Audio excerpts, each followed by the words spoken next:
अस्सलाम वालेकुम दोस्तों। आज हम राशिद कमर साहब के साथ हैं। आज हम इनसे एक बहुत इम्पोर्टेंट टॉपिक के बारे में सवालात करेंगे और वो है अलॉय रिम्स, जो कि काफ़ी लोगों की ख्वाहिश भी होती है कि जब वो नई गाड़ी लेते हैं तो उसमें अलॉय रिम्स डलवाएं या पुरानी गाड़ी में अलॉय रिम्स डलवाएं। तो आज हम इनसे पूछेंगे कि अलॉय रिम्स बेसिकली होते क्या हैं और क्या इसकी खुसूसियात हैं, क्या इसके नुकसानात हैं। तो अस्सलाम वालेकुम राशिद साहब, जी, वालेकुम अस्सलाम। कैसे हैं आप सर? ठीक ठाक हैं? जी, अल्लाह का एहसान है, अल्लाह का शुक्र है। अच्छा सर, अलॉय रिम्स है क्या चीज़ बेसिकली? इमरान साहब, ये जो अलॉय रिम्स का जहाँ तक ताल्लुक है, तो इसका जो ट्रेंड जो है ना, वो बहुत तेज़ी से बढ़ रहा है इसका। और आप ये देखें कि अ, जो नई गाड़ियाँ अब आपकी आ रही हैं, वो पहले जो आपकी 1600 सीसी गाड़ी एंड अबव की गाड़ियाँ होती थी, उसमें अलॉय रिम्स आते थे। मगर अब आप अगर आप इसका मुशाहिदा करें तो आपको ये पता चलेगा कि जो अब छोटी गाड़ियाँ जो हैं उसके अंदर भी अब मैन्युफैक्चरर्स जो हैं वो अलॉय रिम्स जो हैं वो आपको डाल कर दे रहे जी हैं। जी सर, जिस तरह कल्टस है, वैगन आर है। एग्जैक्टली जी जी। एग्जैक्टली। तो इसकी जो बेसिक रीज़न जो है वो ये होती है कि जब आप नई गाड़ी ख़रीदते हैं या आपके पास अगर यूज्ड गाड़ी भी है, तो आपकी ये ख्वाहिश होती है कि आपकी गाड़ी जो है उसकी लुक जो है ना वो यानी बेहतर हो। तो अलॉय रिम्स का जो सबसे बड़ा एक आपको जो एक एडवांटेज मिलता है वो ये है कि ये आपकी गाड़ी का ओवरऑल जो है ना, उसकी समझ लें कि जो उसकी अपीयरेंस है उसके ऊपर ये इसका बड़ा मेजर इम्पैक्ट होता है। और अब ये डिपेंड करता है हर इंडिविजुअल के ऊपर कि उसकी चॉइस क्या होती है। और मार्केट में जब आप जाते हैं तो इसके अंदर आपको डिफरेंट टाइप्स के जो हैं वो आपको रिम्स मिल रहे होते हैं। और अगर आप इसको आम जो है आदमी के पॉइंट ऑफ व्यू से देखें तो इसमें वो कहते हैं जी कि ये एक फैंसी रिम्स हैं और एक जो हैं वो सादे रिम्स हैं। अच्छा सर, अलॉय रिम्स के एडवांटेजेस क्या हैं? लाइक इसकी क्या खुसूसियात है? इसमें मैंने आपको जो एक बात अभी पहले आपसे की है कि सबसे मेन इसका जो एक चीज़ होता है कि ये आपकी गाड़ी की जो लुक है या उसकी जो अपीयरेंस है उसमें बहुत फ़र्क पड़ जाता है आपका।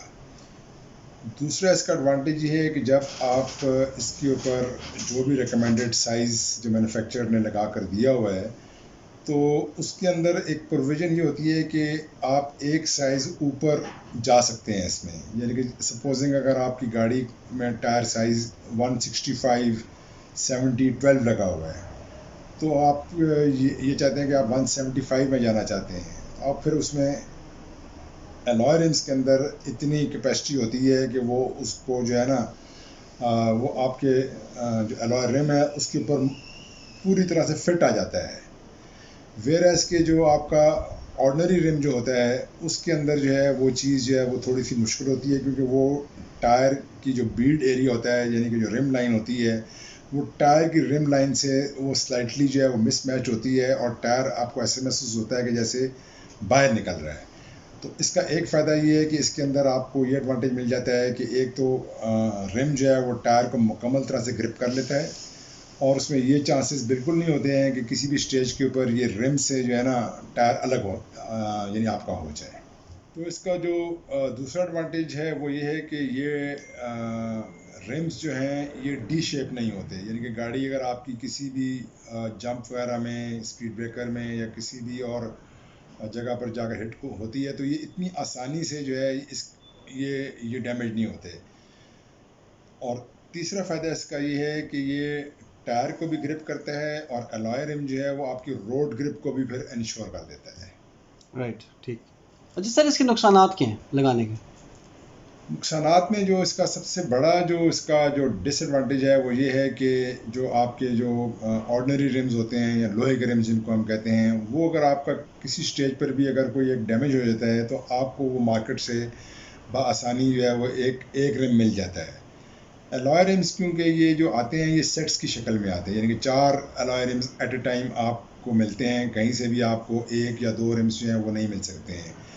तो इसमें डिसएडवांटेज ये है कि अगर खुदा ना खास्ता आपकी गाड़ी जो है वो बहुत सीवियर हिट हुई है कहीं और एक रिम आपका डैमेज हो गया हुआ है, टूट गया है, क्रैक हो गया है, तो फिर अगर आप मार्केट में दोबारा जाते हैं कि यार एक ये रिम मुझे चाहिए, तो वो आपको नहीं मिलेगा, तो वो पूरा सेट आपका जो है ना वो ये ख़राब हो जाता है। अच्छा सर, अगर टायर पंचर हो जाए और रिम वाला जिसमें अलॉय रिम लगा हो, ठीक है, जिस गाड़ी में, और वो टायर पंचर हो जाए और उसका एक कोई स्टड स्लिप हो और आप खड़े हैं मोटरवे पे और टायर निकल भी नहीं सकता और पंचर गाड़ी है, अब पंचर गाड़ी तो आप नहीं लेके जा सकते हो, तो उसका क्या हाल है? नहीं, उसका तो फिर बड़ा सिंपल साल ये है कि आप अपना स्पेयर व्हील जो है वो वहाँ पर फिट करें।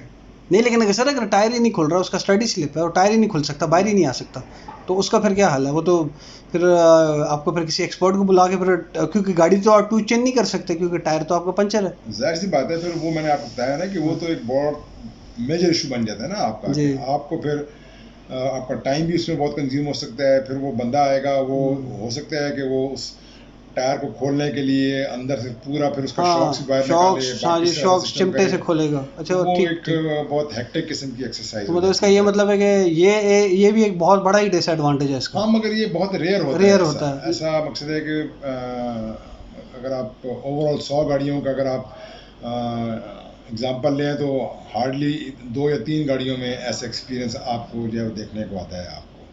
राइट। फिर इसके बाद आप एक चीज़ ये भी देख लें कि क्योंकि जब आप एलॉय रिम्स, ऑब्वियसली लाइफ जो है वो 3 टाइम्स 4 टाइम्स ज़्यादा होती है एक ऑर्डनरी रिम से, तो फिर ये रिम्स थोड़े से एक्सपेंसिव भी होते हैं। तो वो फिर मैंने जैसे आपको बीच में बताया था कि इसमें there are 2 types of rims available in the market. एक तो वो रिम्स होते हैं जिनको हम फैंसी रिम्स कहते हैं, और दूसरे जो हैं वो ऑर्डनरी रिम्स कहते हैं हम उनको, होते वो भी यानी अलॉय रिम्स ही होते हैं, मगर वो फिर डिपेंड करता है आपकी चॉइस के ऊपर कि आपको फैंसी अच्छा लग रहा है या आपको सादा रिम अच्छा लग रहा है। But these are very expensive as compare to the ordinary rims. हाँ बिल्कुल सर, इसमें जो आपने पहला पॉइंट बताया था कि डिसएडवांटेज ये था कि अगर आप कि चारों में से रिम्स में से एक रिम टूट जाता है या रिप्लेस करना पड़ जाता है, तो आपको पूरा सेट लेना जी पड़ेगा। हाँ, तो इसका ये मतलब है कि अगर आपने कोई 24-25 हज़ार रुपये के अलार्म्स डाले हुए हैं, तो फिर आपको दोबारा 24-25 हज़ार रुपये टोटल का टोटल इन्वेस्टमेंट आपकी वेस्ट हो जाती वेस्ट है। हो जाती है। ठीक ठीक ठीक। अच्छा, इसमें एक और चीज़ मैं आपको यानी कि आपकी नॉलेज में लाना चाहता हूँ कि आप जब भी रिम्स ख़रीदते हैं, एलॉय रिम्स ख़रीदते हैं, ब्रांड न्यू रिम्स ख़रीदते हैं, तो आप सिर्फ उसका जो जो फ्रंट की जो अपीयरेंस है उस पर जाकर आप जो है ना वो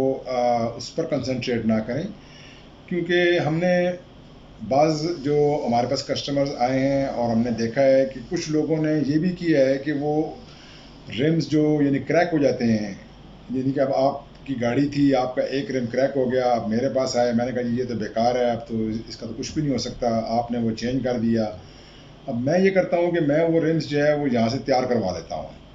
वो जो क्रैक होता है उसको मकसद है किसी एक्सपर्ट से मैं कहता हूँ यार इसको यहाँ से रिपेयर कर दो, और फिर जब आप मेरे पास दोबारा आते हैं तो वो मैं उसको नया कर भेज देता हूँ, जो कि बड़ी एक ज़्यादती वाली बात है। तो इसकी पहचान अब आप पूछेंगे जी क्या है कि ये वाला रिम जो है रिफर्बिश्ड है या कि ये रिम ब्रांड न्यू है, तो उसका बेस्ट तरीक़ाकार ये होता है कि आप जो रिम की जो इनर साइड होती है, जो उल्टी अंदर से जो होती अंदर है, से जो होती है, वहाँ से अगर आप देखेंगे तो वो जहाँ पर आपका ये स्टड्स का जो आपने जहाँ जिक्र किया नट है, नट वहाँ से जो है वो आप उसको पकड़ सकते हैं कि ये इसका जो अंदर से पेंट हुआ हुआ है ना, वो इवन आपको नज़र नहीं आएगा। मतलब ये इसका, इसकी बहुत बड़ी हाँ पहचान मतलब है। आपका ये मतलब है कि वहाँ से पीछे से ये पेंट हुआ होगा, पेंट नज़र आ रहा होगा। ऑब्वियसली वो बिल्कुल एक यानी क्रैक हाँ जो है ना उसकी फिलिंग होती है, उसको ये दोबारा से उसकी लेवलिंग करते हैं, तो एक जेन्युइन चीज़ जो होती है वो जेन्युइन ही होती है, उसके अंदर आपको शाइन और पेंट यूनिफॉर्म नज़र आता है। राइट। मगर ठीक। जहाँ से ये रिपेयर्ड होगा, जहाँ से ये क्रैक होगा, तो वहाँ से वो सरफेस उसका अनइवन हो जाएगा। राइट सर, ठीक। इसमें फिर अच्छा सर, इसमें जो रिम्स की बेसिकली कहाँ कहाँ से आते हैं? ये चाइनीज़ आते हैं या जैपनीज़ इसमें होते हैं? देखें, जो तो रिम्स आपके नई गाड़ियों के साथ लग कर आते हैं ना, वो मोस्टली जो है वो जैपनीज़ रिम्स होते हैं, and they are very expensive. अब ये जो भी आपने थोड़ी देर पहले जिक्र किया था कि ये 28,000 के 30,000 के रिम्स जो हैं वो अगर आपको मिलते हैं 12 या 13 इंच साइज़ में, तो उसी में अगर आप कहते हैं जी मुझे जेन्युइन रिम चाहिए, तो पहली बात तो ये है कि जेन्युइन रिम जो है वो सिर्फ आपको जो कंपनीज़ हैं वहाँ से मिल सकते हैं आपको, या तो गाड़ी के साथ जो अपना लगा होता है, अपना रिम कंपनी से लगा जो होता आता है, है। And they are very expensive. वो मतलब तकरीबन 2 टाइम्स 3 टाइम्स एक्सपेंसिव होते हैं।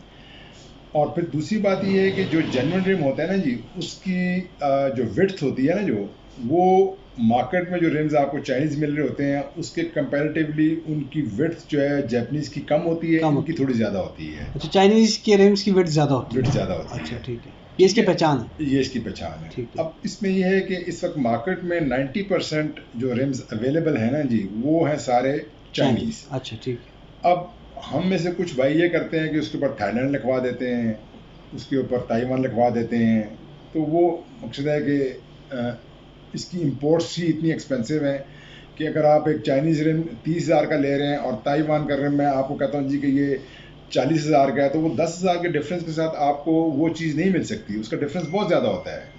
तो लिहाजा ये कुछ लोग ये इस प्रैक्टिस में भी होते हैं कि वो लोगों को दिखा देते हैं पीछे के जी इसके पीछे थाईलैंड लिखा हुआ है, इसके पीछे ये लिखा हुआ है, तो those rims are very expensive. वो मकसद है कि आपकी रेंज से बाहर हैं। तो ये आप समझ लें कि मैंने जैसे आपको बताया कि इस वक्त सिर्फ 10% रिम्स जो हैं वो मार्केट में अवेलेबल होते हैं। और मैं एक बात यहाँ और भी ऐड करता जाऊँ कि हमारे यहाँ कुछ लोग ये करते हैं कि जो जेन्युइन रिम्स जो होते हैं वो उतार कर दे देते हैं इस शौक में कि यार कि उसका डिज़ाइन ठीक नहीं है, मुझे ये डिज़ाइन पसंद है। तो वो जब रिम्स अपने उतारते हैं तो आप बिलीव करें कि वो रिम्स जो है उनको दोबारा से नहीं मिलेंगे फिर कहीं से भी। तो अगर उनकी बहुत मजबूरी है तो वो फिर उसकी राइट प्राइस लें उनसे, उनको थ्रो अवे प्राइस पर मत दें, क्योंकि वो रिम्स जो हैं उनकी एक अपनी जो है ना समझ लें कि यूनिक होते हैं वो बहुत। इसका मतलब है कि सर जो गाड़ी के साथ मैन्युफैक्चर लगा के देता है, लाइक फॉर एग्जांपल अगर टोयोटा लगा के जी देते हैं तो बिल्कुल, वो ओरिजिनल रिम्स होते वो हैं। ओरिजिनल रिम्स होंगे। सुजुकी के भी अगर रिम्स ओरिजिनल हैं तो उनको भी आप मकसद है कि बेशक अगर आपने उसका पैटर्न चेंज करना है तो आप अपने रिम्स जो है ना वो अपने पास रखें, अच्छा, वो किसी को ना दें, वो रिप्लेस ना कराएं। रिप्लेस ना करें, क्योंकि आपको उसकी राइट प्राइस नहीं मिलती है आपको। ठीक है, तो ठीक जब भी आपने गाड़ी बेचनी है तो आप अपने जेन्युइन रिम्स लगा कर दें, ताकि जिसको भी आप बेचें तो उसको आप बताएं कि यार इसके साथ इसके जेन्युइन रिम्स लगे हुए हैं। है, राइट सर। चलिए सर, थैंक यू सर, बहुत बहुत शुक्रिया welcome sir, sir. Thank you.